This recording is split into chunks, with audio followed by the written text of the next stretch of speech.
এই যে মশাই, আশ্চর্য মানুষ তো আপনি। এতক্ষণ নির্লজ্জের মতো তাকিয়ে দেখলেন আমাকে, যেই দেখা হয়ে গেল অমনি স্বার্থপরের মতো চলে যাচ্ছেন আমাকে ফেলে। আমার মা বড় দুঃখে এমন করে নির্বাসন দিয়ে গেছে আমায়। এই 1 মাস ধরে রোদ জল সব সইতে হচ্ছে।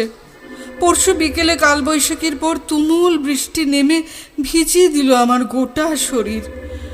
এখন অবশ্য আবার রোদে ঠিক শুকিয়ে গেছি, কিন্তু ভয় হচ্ছে জানেন তো, এমন ঘটনা বারবার ঘটতে থাকলে আমার এমন সুন্দর ছবিটাই নষ্ট হয়ে যাবে। সঙ্গে করে নিয়ে চলুন না আমাকে আপনার বাড়িতে। সত্যি বলছি, খুব লক্ষ্মী মেয়ে, খুব লক্ষ্মী ছবি হয়ে থাকবো। নিয়ে যাবেন প্লিজ। প্রতি শনিবার আমাদের চ্যানেলে শনিবারের শিহরণ অনুষ্ঠানে আপনারা শুনতে পাবেন রোমহর্ষক গল্পের শিহরণ জাগানো নাটক। শুনছেন নাটক অশরীরীর অনুরাগ। প্রায় 1টা বছরের জন্যে আমার নিঃসঙ্গ জীবন আর শূন্য আলয়ে আসা অতিথি আজ চির বিদায় দিয়ে চলে গেল। এসেছিল সে নিজের ইচ্ছায়, কিন্তু যেতে হলো তাকে নির্দয় অভিভাবকের ডাকে। সে কঠোর নির্দেশ অমান্য করার শক্তি তার ছিল না। অবশ্য শুধু তার কথাই বা বলছি কেন, কারো পক্ষে সম্ভব নয় সে অমোঘ আদেশকে অমান্য করা। 11টা মাসের অসংখ্য মুহূর্ত সিনেমার মন্তাজের মতো ভেসে বেড়াচ্ছে আমার চোখের সামনে। আমি নীলপ্রভ রায়, পেশায় উচ্চ পদস্থ সরকারি চাকুরি।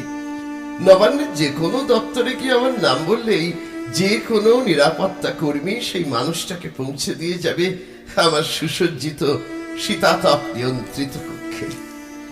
কাজের সূত্রে প্রায় অবাধেই সিএম এর ঘরেও আমার নিত্য আনাগোনা। কিন্তু এখানে পদমর্যাদার সঙ্গে আমার মন মানসিকতার ধরন সম্পূর্ণই ভিন্ন মেরুর।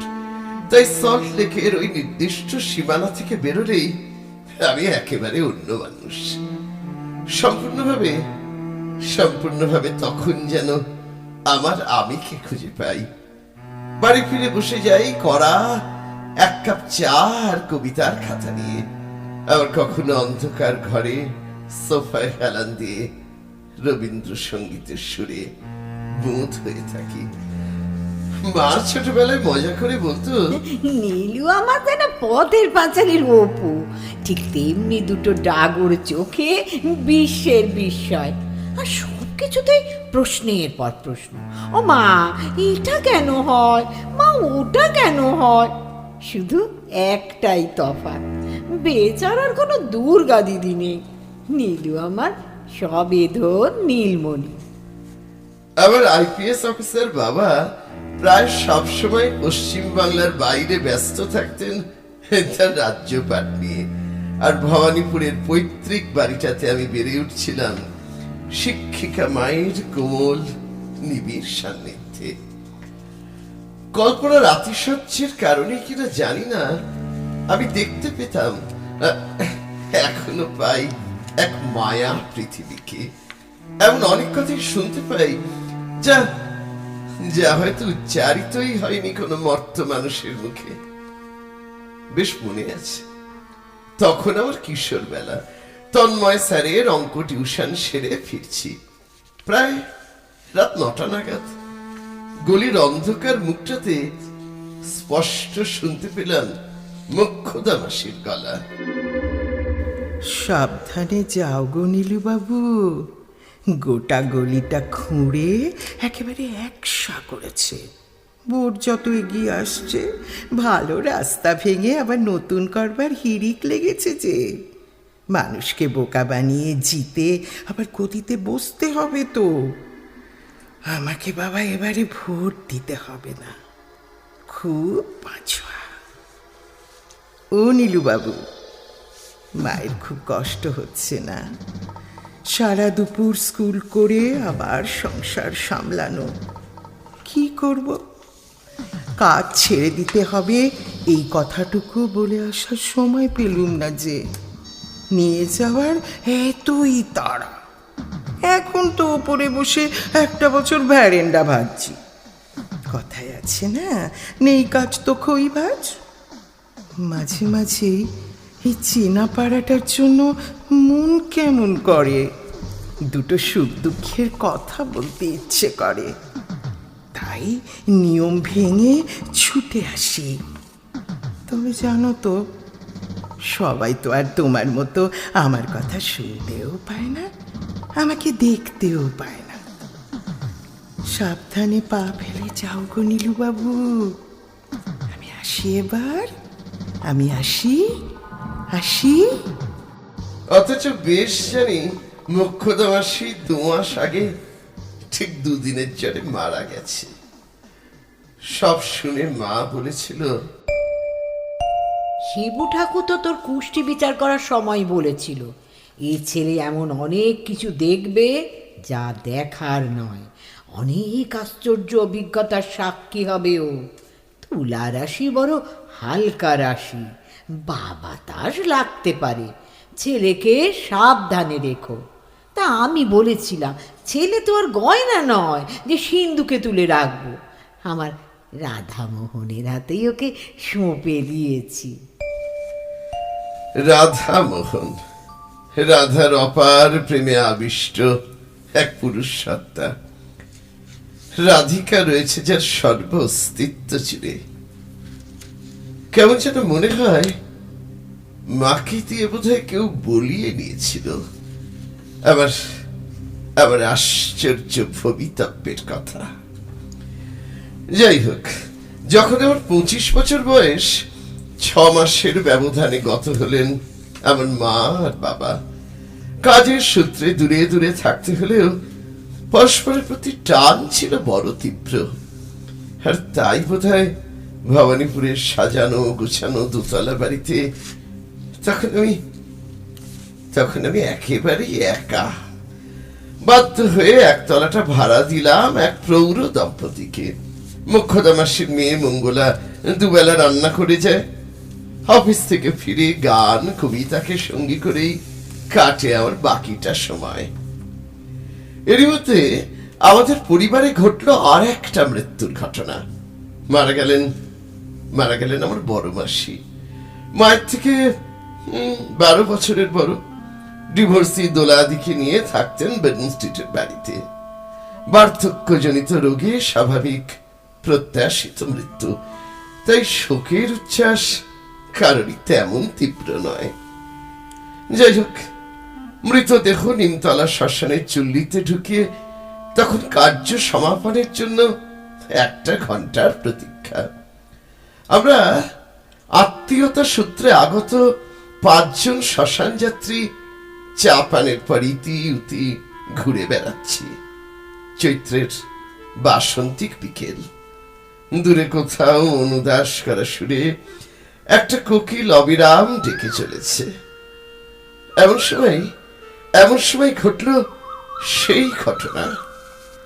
চিন্ময় নারী নয়, এক প্রাণোচ্ছল নিশ্চল ছবি। অথচ তার সেই বাংময় ডাগর চোখ দুটোই ডেকে আনলো আমার সর্বনাশ। সিগারেট ধরিয়ে এলোমেলো হাঁটছিলাম শ্মশান চত্বরে। হঠাৎই চোখ গেল একটা গাছের নিচে বেদির উপর রাখা এই ছবিটার দিকে। আশ্চর্য, ছবিটা প্রায় নতুন ফ্রেমে বাঁধানো। মনে হয় তুলেছে কোনো দক্ষ ফটোগ্রাফার। সুন্দরী তন্নি তরুণী, গায়ের রং যেন একটু শ্যামলা, পান পাতা গরনের মুখে কাজল কালো মায়াবী 2 চোখ। আর সেই চোখ দুটো কয়েকটা মুহূর্তের জন্য আমাকে আবিষ্ট করে ফেলেছিল। তাকিয়েছিলাম অপলক, হাতে পোড়া সিগারেটের ফিল্টারের ছ্যাঁকা খেয়ে চমক ভাঙল। মনে একটাই কৌতূহল তখন আমার, এভাবে আশ্চর্য অবহেলায় ছবিটাকে ফেলে রেখে যাওয়ার কারণটা কি হতে পারে। যাই হোক, আমি আর এসব ভেবে কি করব, সময় হয়ে যাচ্ছে। এবারে গিয়ে যাই, এখনই ডাক আসবে শ্মশান থেকে। সবে পাটা বাড়িয়েছি, কানের কাছে রিন রিন করে উঠল একটা সুরেলা কণ্ঠস্বর। এই যে মশাই, আশ্চর্য মানুষ তো আপনি। এতক্ষণ নির্লজ্জের মতো তাকিয়ে দেখলেন আমাকে, যেই দেখা হয়ে গেল অমনি স্বার্থপরের মতো চলে যাচ্ছেন আমাকে ফেলে। আমি অবাক হয়ে তাকিয়ে দেখলাম, না, কেউ তো কোথাও নেই।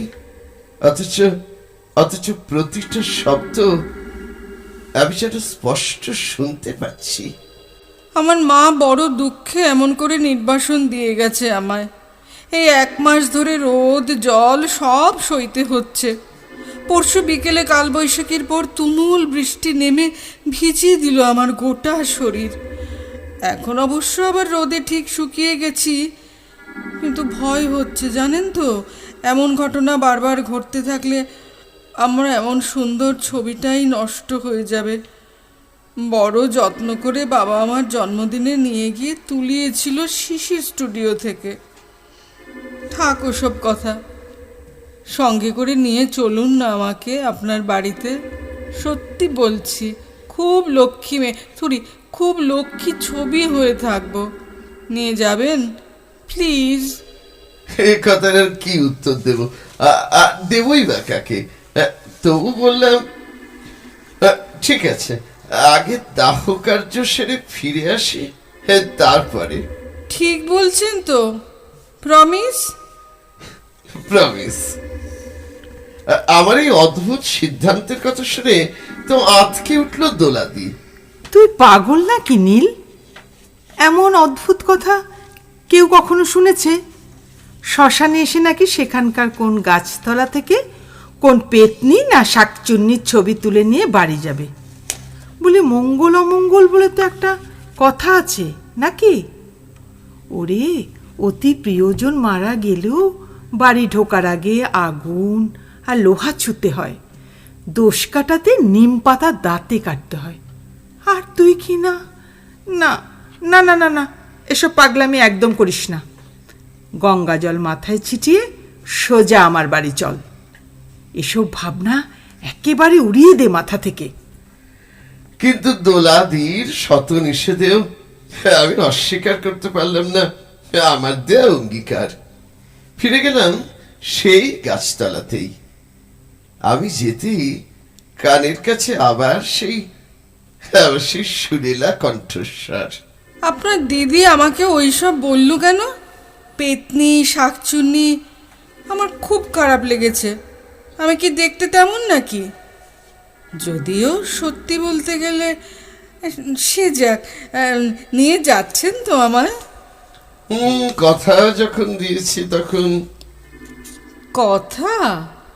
সুনীল গঙ্গোপাধ্যায় সেই কবিতাটা পড়েছেন, কেউ কথা রাখেনি। আমাদের রবীন্দ্রভারতীর সিলেবাসে ছিল।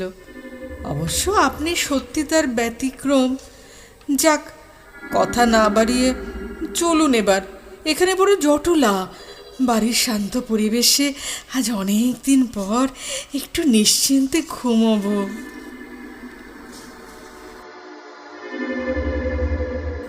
বাড়ি এসে ছবিটা রাখলাম ড্রয়িং রুমের শোকেসের উপরে। ছবি এখন নিশ্চুপ। ভাবলাম সবটাই আমার কল্পনা প্রবণ মনের হ্যালুসিনেশন। স্নান সেরে আরাম করে গরম কফি খেলাম 1 কাপ। এবার একটু খিদে পাচ্ছি। কিচেনে গিয়ে দেখি মঙ্গলা আমার সকালের নির্দেশ মতোই চিকেন চাউমিন করে কেসারোলে ঢেকে রেখে গেছে। একটু সালাড কেটে নিজেই প্লেটে গরম খাবার সবে ঢালতে যাচ্ছি, আবার সেই সুরেলা কণ্ঠ একেবারে আমার কানের খুব কাছাকাছি। একা একা খেলে পেট কামড়াবে। তুমি খাবে? মানে আপনি খাবেন, কিন্তু কিভাবে? তুমিটাই তো ঠিক আছে, আমিও কাউকে বেশিক্ষণ আপনি বলতে পারি না। খাবো তো, তবে আমি তো তোমাদের মতো করে খেতে পারি না। শুধু প্রাণ ভরে নির্যাসটুকু নেই। না না, অতটা দিও না, একটা ছোট প্লেটে একটুখানি আমার ছবির সামনে রাখো, আর এক গ্লাস জল, ব্যাস, ওতেই আমার তৃপ্তি। হ্যাঁ, এবার তুমি খেতে শুরু করো, আমি দু চোখ ভরে দেখি। এমনিভাবেই চলতে লাগলো জীবিত ও মৃতের আশ্চর্য অলীক সংসার যাত্রা। সকাল থেকে ওর কোনো সারা শব্দ থাকে না। হালকা ব্রেকফাস্ট করে অফিসে যাই, দুপুরে লাঞ্চ ওখানেই ভিআইপি ক্যান্টিনে। বিকেল করালেই বাড়ি ফেরার তীব্র তাগিদ অনুভব করি। মা বেঁচে থাকাকালীন ঠিক যেমনটা হতো, সন্ধে নামলেই মুখর হয়ে ওঠে। এতদিনে জেনে গেছি ওর অনেক কথা। ও রাধিকা রায়, মধ্যবিত্ত বাবা মায়ের একমাত্র সন্তান। হঠাৎ করেই বিনা মেঘে বজ্রপাতের মতো নিষ্ঠুর নিয়তি ছিনিয়ে নিয়ে গিয়েছিল ওকে। ও তখন 3rd ইয়ারের ছাত্রী। অনারোগ্য কাল রোগ, ক্যান্সার গ্রাস করেছিল লিভারকে। রাধা বলে, অনার্সে পড়েছিলাম জানো, আনন্দবাদ। আত্মার শক্তি পারে শোকের অন্ধকারকে অতিক্রম করতে। মৃত্যুর পর নিজেও কিছুটা বুঝতে পারি, সত্যি কেউ কারো নয়, গোটা জীবনটাই রঙ্গমঞ্চের একটা নাটক। অভিনয় শেষ হলে পোশাক বদলানোর মতোই বদলে যায় শরীরটাও। কিন্তু এখন তো আমি জন্ম মৃত্যুর মাঝখানে দাঁড়িয়ে আছি, এখনো তো দেহ ধারণ করিনি, তাই ভুলতে পারছি না ফেলে আসা জীবনটাকে। বাবার চোখের জল আমি সহ্য করতে পারি না। মা বাবার একমাত্র সন্তান আমি, সর্বস্ব দিয়ে আমাকে ওরা সারিয়ে তুলতে চেয়েছে, কিন্তু আমার পরমায়ু যে ফুরিয়ে গিয়েছিল। জানো, এই ছবিটা বাবা তুলিয়েছিল আমার বিয়ের জন্য। আমি মরে যাবার পর সেটাকে বড় করে বাঁধিয়ে আনা হলো। শ্রাদ্ধ শান্তি চুকল, কিন্তু সন্তান শোক যে রাবণের অনির্বাণ চিতা। বাবা খায় না, ঘুমোয় না, অফিস যায় না, চুপ করে বসে থাকতো ছবিটার দিকে এক দৃষ্টি তাকিয়ে, আর বারবার করে বলতো, ফিরে আয় না মা, আয় না, আয় না একবারটি। আমার সমস্ত আয়ুটা নিঃশেষ করে দিয়ে তুই বেঁচে ওঠ। মানে আমাদের যে তুই ছাড়া আর কেউ নেই রে মা। যতদিন তুই ফিরে না আসবি, আমি তোর এই ছবির সামনে ধর্ণা দিয়ে বসে থাকবো। এই ছবির মধ্যে খুঁজবো তোকে, না খেয়ে তোর সামনেই মরবো আমি। তুই দেখিস তুই মা। শোকে বদ্ধ উন্মাদ অবস্থা। মা বুকে পাথর বেঁধে চিকিৎসা করাচ্ছে, বাবার সেবা করছে। ডাক্তার পরামর্শ দিল বাবার চোখের সামনে থেকে, এই বাড়ি থেকে এই সর্বনাশা ছবিটা সরিয়ে ফেলতে হবে। সেদিন বাবাকে ঘুমের ওষুধ খাইয়ে ঘুম পাড়ানো হয়েছে। গভীর রাতে মা নিঃশব্দে আমার এই ছবিটা নিয়ে পথে নামলো। শ্মশানে ঘাটের ওই অশ্বত্থ গাছটার নিচে নামিয়ে রাখলো ছবিটাকে, আর কান্না চাপা গলায় বলল, ক্ষমা করিস রে মা, এছাড়া যে আমার আর কোনো উপায় ছিল না। মা হয়ে আমি সন্তানকে বিসর্জন দিয়ে যাচ্ছি। আমিও জানি রে, বুঝতে পারি, এই ছবিটার ধারে কাছেই তো তুই আছিস। তোর বাবা যে তোকে দেখতে পায়। মা রে, তুই তো চিরদিনের জন্য আমাকে ছেড়ে চলে গেছিস, আর কোনো দিনই তুই ফিরে আসবি না, পারবিও না ফিরে আসতে। কিন্তু ওই মানুষটাকে তো যে করেই হোক আমাকে বাঁচাতে হবে, বল, সুস্থ করে তুলতে হবে। তাই স্বার্থপরের মতো তোকে আমি তাড়িয়ে দিলাম রে মা, পারলে এই অসহায় মাকে তুই মার্জনা করিস রে রাধু, মার্জনা করিস। তারপর থেকেই ওই গাছতলায় সকালে নিয়ম মাফিক পরপারের দরবারে হাজিরা দিয়েই একবার যেতাম বাবা মাকে দেখে আসতে। তারপর থেকে সারা দিন রাত পড়ে থাকতাম ওই অসুথ তলায়। ছবিটা যে আমার কাছে হারিয়ে যাওয়া শরীরের মতো। নিজেই তাকিয়ে তাকিয়ে দেখতাম নিজের সুন্দর শরীরটাকে। যেন নীল, এমনি করেই একদিন হঠাৎ দেখলাম তোমাকে। পৃথিবীটা বড় ছোট, বিধাতা ঠিক মিলিয়ে দেয় একের সঙ্গে অন্যকে। চিনতে পারলাম দুজন্ম আগে জীবন রঙ্গমঞ্চে নায়িকা হয়ে যে নাটকটি করেছিলাম, সেই নাটকেরই তুমি নায়ক ছিলে। আমার স্বামী, আমার প্রেমিক, আমার সর্বস্ব। দেহ ধারণ করে থাকলে তোমাকে চিনতেই পারতাম না আমি, যেমন তুমি পারছো না। সব মেয়েদেরই সংসারের স্বপ্ন থাকে জানো। রাধা হয়ে এসে আমিও সেই স্বপ্ন দেখতাম। তোমাকে দেখে বড় ইচ্ছে হলো নতুন দেহ ধারণের আগে সেই অপূর্ণ স্বাদটা পূর্ণ করে যাই। কটা মাস ঘর করে যাই তোমার। শরীরের মিলন হয়তো হবে না, কিন্তু আত্মার আত্মীয়তা সে তো জীবন মরণের ঊর্ধ্বে। তাই সেদিন অতটা চঞ্চল চপল হয়ে উঠেছিলাম তোমাকে দেখে। 70 বছর আগের সোম আর সীমার দেখা হয়ে গেল নতুন জার্নির আগে ছোট্ট ওয়েটিং রুমে। আমি বিহ্বল হয়ে বললাম, মনে হচ্ছে যেন তোমার হাত ধরে মায়া জগতে বিচরণ করছি। আর সেখানে ঘটনে অঘটনে তুমি আমার চিরসঙ্গিনী। কিন্তু এখন কি নামে ডাকবো তোমায়? সীমা না রাধা? না হয় অনামিকা বলেই ডাকলে। নাম হারিয়ে যাবে, নশ্বর দেহ কালের নিয়মে যাবে বিনষ্ট হয়ে, কিন্তু থেকে যাবে অগ্নিসাক্ষী করে সপ্তপদীর বৈবাহিক বন্ধন। সেদিন রাতে তুমি ঘুমোচ্ছ, প্রচণ্ড বৃষ্টি, বাজ পড়ছে মুহুর্মুহু। খুব ভয় করছিল জানো সোম।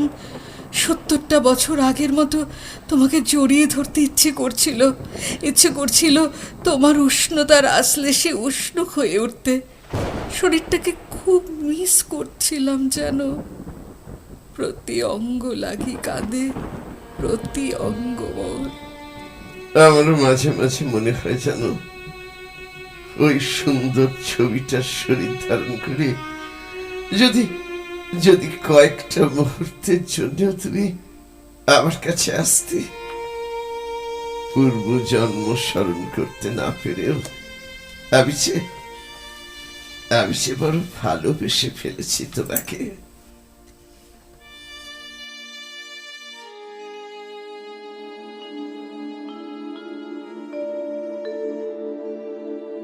এমনিভাবে চোখের পলকে কেটে গেল 11টা মাস। তারপর এলো আজকের এই বিবর্ণ ধূসর দিনটা। বিষাদের আর বিদায়ের অবিরাম স্রোতে সিক্ত থমথমে গলায় আমার অনামিকা আমাকে বলল, এইবার আমার তোমাকে ছেড়ে যাবার সময় হয়ে গেছে গো। বাবা অনেকটা সুস্থ হয়ে উঠেছে। বাড়িতে চলছে আমার বাৎসরিক শ্রাদ্ধানুষ্ঠান। সপিণ্ডকরণ শেষ হলেই প্রেত লোক থেকে মুক্তি আমার।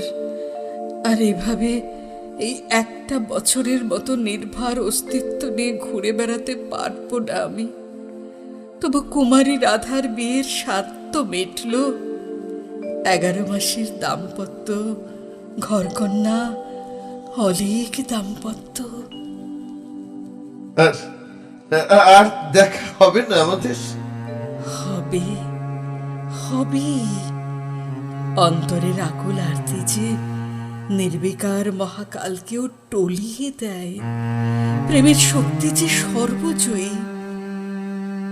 তাই তাই নীল, আমিও অপেক্ষায় থাকবো। ভালো থেকো তুমি, ভালো থেকো। আসি আসি আসি নীল, আসি।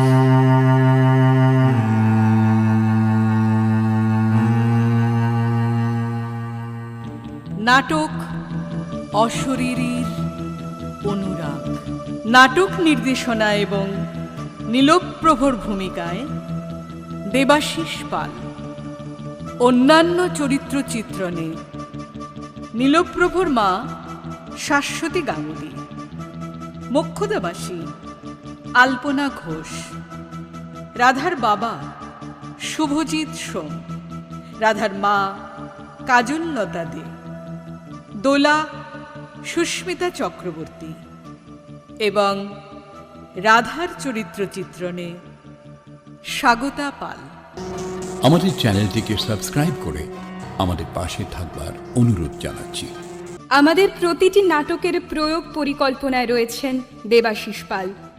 শব্দ গ্রহণ, স্টুডিও আবহ, যন্ত্রানুষঙ্গ সুব্রত বাবু মুখোপাধ্যায়, আবহ নির্দেশনা সন্দীপ দে, গ্রাফিক্স পরিকল্পনা ও প্রচার ভাবনায় রয়েছেন ড্রিম রিড কোম্পানি, প্রীতি বিশ্বাস পাল এবং ডক্টর দীপায়ন পাল। প্রধান উপদেষ্টা সতীনাথ মুখোপাধ্যায়, কাজল সুর এবং জীবেশ ভট্টাচার্য। আপনারাও আপনাদের লেখা কোনো ভৌতিক গল্প, কোনো নাটক কিংবা অভিজ্ঞতার কথা আমাদের লিখে পাঠাতে পারেন। মনোনীত রচনা লেখকের নাম সহ প্রচারিত হবে শনিবারের শিহরণ অনুষ্ঠানে। মতামত ও রচনা পাঠানোর ঠিকানা শনিবারের শিহরণ, প্রযত্নে দেবাশিস পাল ও স্বাগতা পাল, ৩৭ নম্বর অখিল মিস্ত্রি লেন, কলকাতা ৭,০০,০০০। চলভাস ৯৮৩০৩৮৬৯৫৩ এবং ৯৮৩০৩৮৬৯৫২।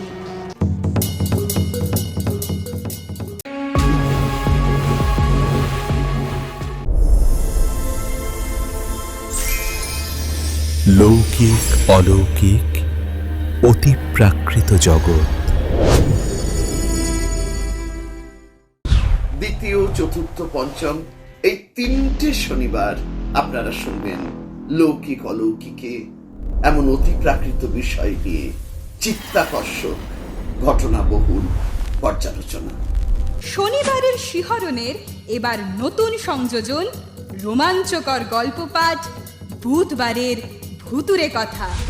খুব শীঘ্রই আসছি আমরা এক ব্যাগ ভূতের গল্প নিয়ে। অপেক্ষায় থাকুন ও শুনতে থাকুন বাকশ্রুতি ইউটিউব চ্যানেল।